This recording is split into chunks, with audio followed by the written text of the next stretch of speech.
vous invite régulièrement. Donc à chaque fois que vous m'appelez, je vous dis venez. Donc, mais je ne peux pas dire autre chose. Moment, si vous voulez, 2025, on a le phénomène Trump. Vous voyez, on a des choses qui se passent un peu partout dans le monde.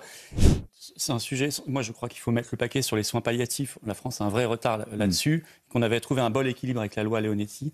Mais je suis surtout frappé par le fait qu'on est dans une société de peur et de mort, qu'on est une société morbide, alors qu'on devrait glorifier la vie. Voilà, aider à la vie, glorifier la vie, aider la jeunesse, aider ceux qui veulent vivre et faire vivre. Et fondamentalement, le problème démocratique qu'on a aujourd'hui, c'est que le RN n'est plus un parti anti-système. Je crois que ça explique aussi la mollesse, parce qu'au-delà du peu de monde, il n'y avait pas d'énergie dans ce meeting. C'était faiblard. Et c'est un parti qui, aujourd'hui, refuse les motions de censure, a bloqué la destitution de Macron à l'Assemblée, l'automne dernier.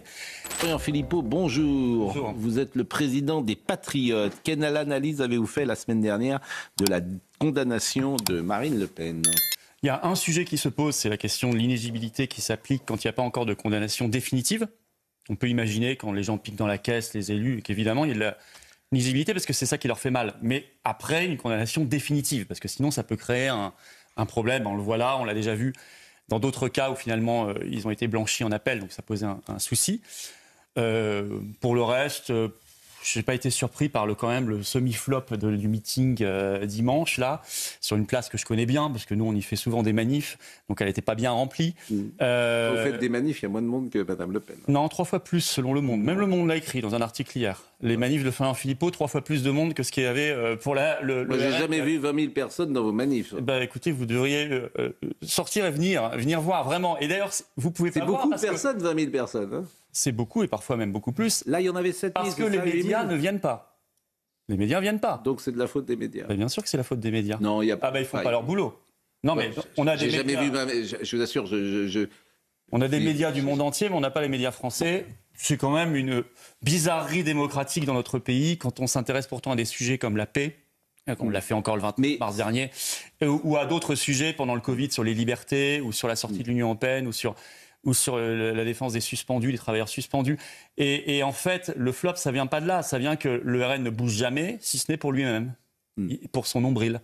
Et donc, les gens, au bout d'un moment, quand vous n'avez pas soutenu pendant le Covid les suspendus, vous n'avez pas appelé à bouger pour les libertés, vous ne faites rien sur l'Ukraine, pour la paix, et que la seule fois en 10 ans où vous appelez les gens à se mobiliser dans la rue, c'est pour vous-même, pour votre gueule, en quelque sorte, les gens, ils viennent pas. Le RN est resté haut quand même dans les sondages. Il est à 35 sur un premier tour, ce qui est historique pour un candidat. Alors, il faut se méfier. On est à 2 ans de la présidentielle, tout ça est vrai. Oui, mais fondamentalement, quand même, le problème démocratique qu'on a aujourd'hui, c'est que le RN n'est plus un parti anti-système. Je crois que ça explique aussi la mollesse, parce qu'au-delà du peu de monde, il n'y avait pas d'énergie dans ce meeting. C'était faiblard. Et c'est un parti qui, aujourd'hui, refuse les motions de censure, a bloqué la destitution de Macron à l'Assemblée, l'automne dernier, a fait passer Richard Ferrand au Conseil constitutionnel, ne veut plus sortir de l'Union européenne, ne veut plus sortir de Schengen, ne veut plus sortir de la CEDH, ne veut plus sortir de l'OTAN, n'a rien dit pendant le Covid, ne dit rien sur l'Ukraine et laisse passer. Il y a vraiment un sujet, si vous voulez. Mais j'entends ce que vous dites. J'entends ce que vous dites, mais en même temps, vos propositions jusqu'à présent n'ont pas un écho très. Mettez-moi mettez-moi tous les journalistes qu'il y a dans ces manifs et leurs meetings, mettez-les chez nous. Et je vous assure qu'en un rien de temps, on grimpe dans les sondages. C'est assez mécanique. Il suffit que les gens entendent parler des patriotes. Aujourd'hui, par les réseaux sociaux, il y a d'autres. Alors c'est vrai que l'Arcom, vous avez raison, l'Arcom effectivement fait que vous êtes peu présent dans les chaînes publiques et dans les chaînes de la TNT, mais il y a les réseaux sociaux. C'est forcément, vous avez une autre manière de communiquer.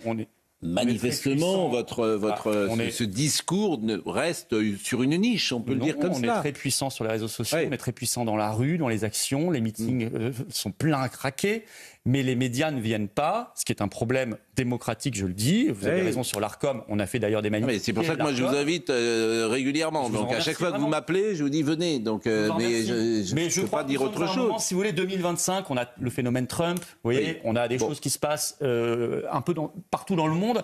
Et ce qu'attendent les peuples sont des ruptures franches avec le modèle mondialiste. J'ai le sentiment que c'est ce que veut Mme Le Pen. C'est ce qu'elle dit, même la rupture. Et c'est ça. J'ai l'impression qu'elle dit les mêmes choses parfois que vous. Pas du tout, parce que le RN aujourd'hui veut rester dans le système, veut rester dans l'Union européenne. Dites-moi comment vous allez régler l'immigration, les questions commerciales, les questions agricoles, les questions économiques, les questions de sécurité, les questions de nos libertés, si vous restez dans l'Union européenne, dans Schengen, dans le marché européen d'électricité, dans l'euro, vous ne pouvez pas les régler. Trump. Et vous êtes condamné à faire strictement la même politique si vous arrivez au pouvoir. Donc c'est pour ça que nous, on construit une alternative et une opposition franche, radicale, qui va à la racine des choses et très différente. Trump, comment vous analysez là aussi ces droits de douane ? Tous les spécialistes économiques, dont je ne suis pas, disent que le protectionnisme apporte ou amène ou entraîne plus de pauvreté.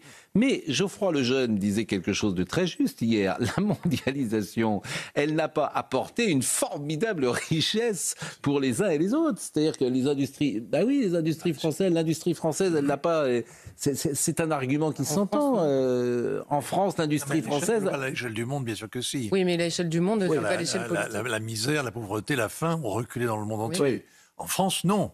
Oui. En France, effectivement, les inégalités se sont accrues, les usines se sont évaporées, etc. Il y a eu c'est un argument qui s'entend. Alors on ne saura jamais comment ça se serait passé s'il n'y avait pas eu... Moi je pense qu'on ne peut pas aller contre la mondialisation. C'est un peu idiot de vouloir contrer la mondialisation. Je ne sais pas comment on peut faire.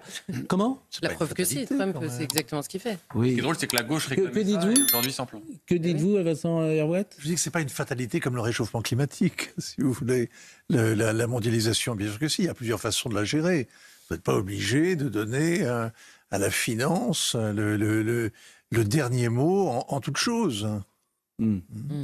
Bon, comment vous analysez ces droits de douane et la position de... D'abord, est-ce que vous êtes trumpiste ?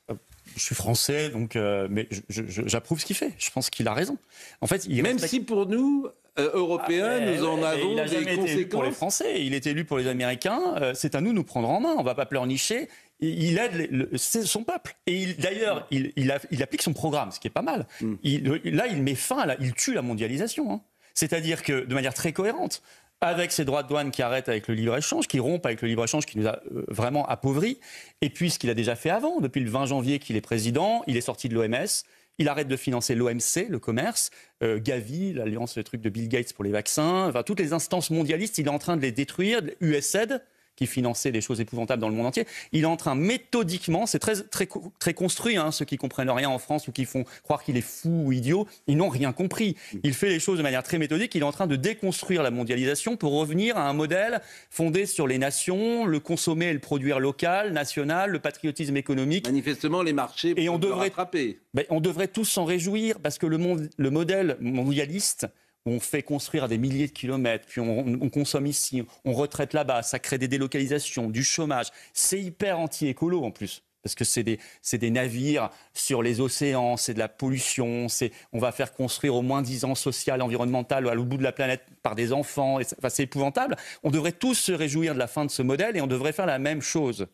Or, je vois, par simplement espèce de mode anti-trumpiste, je vois même les écolos en France condamner les droits de douane, donc ils sont pour le libre-échange maintenant. Donc ils sont pour le modèle le plus pollueur possible.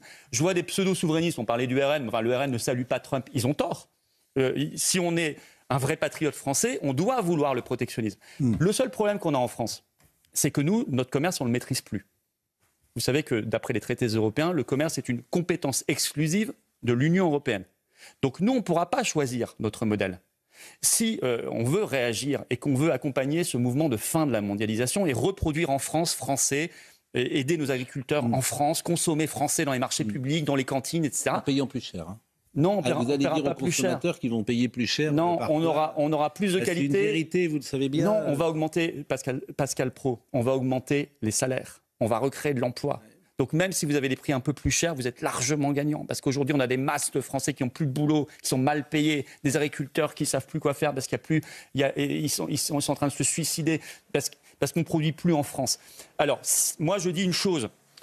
On met en place des droits de douane. On fait du patriotisme économique à côté pour recréer une industrie française. On fait une politique fiscale hyper avantageuse.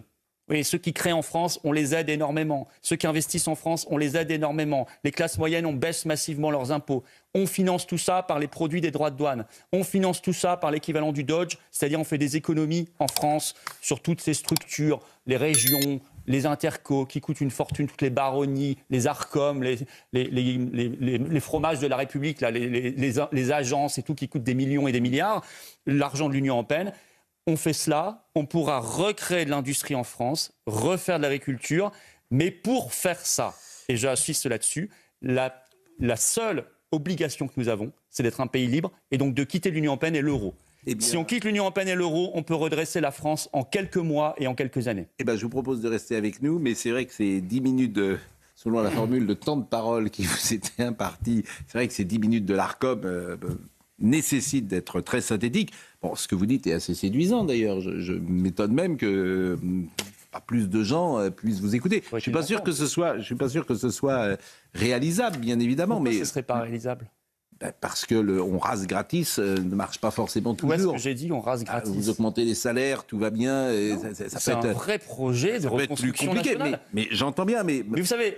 Non, je dis juste un mot. Oui, mais c'est jamais un mot. Non, c'est pas un mot, c'est une phrase, bien sûr. Mais si... Vous savez, un pays qui ne se prend pas en main, qui n'est pas indépendant, il est sûr de mourir. Mais je suis assez d'accord avec cette phrase. Un pays qui n'est pas indépendant, il est sûr de mourir. Je suis assez Donc là, on a une crève d'avoir l'Union européenne qui nous bouffe notre souveraineté. On ne maîtrise plus nos frontières. Vous parlez d'immigration. Non, c'est terminé. Écoutez, on ne maîtrise plus notre monnaie, on ne maîtrise plus rien, notre commerce, nos frontières. À chaque fois, voilà. Donc si on retrouve la maîtrise de notre destin, on ressuscite. Pourquoi on ressuscite. Soin, ça n'est pas un acte médical. La question se pose à la société. Se donne-t-on ou pas le droit de donner la mort à la fin de la vie, d'abréger, on va dire, la vie en raison des souffrances? Ça n'est pas un acte médical. Quelques mots sur ce sujet essentiel. C'est un sujet, moi je crois qu'il faut mettre le paquet sur les soins palliatifs. La France a un vrai retard là-dessus, qu'on avait trouvé un bon équilibre avec la loi Leonetti.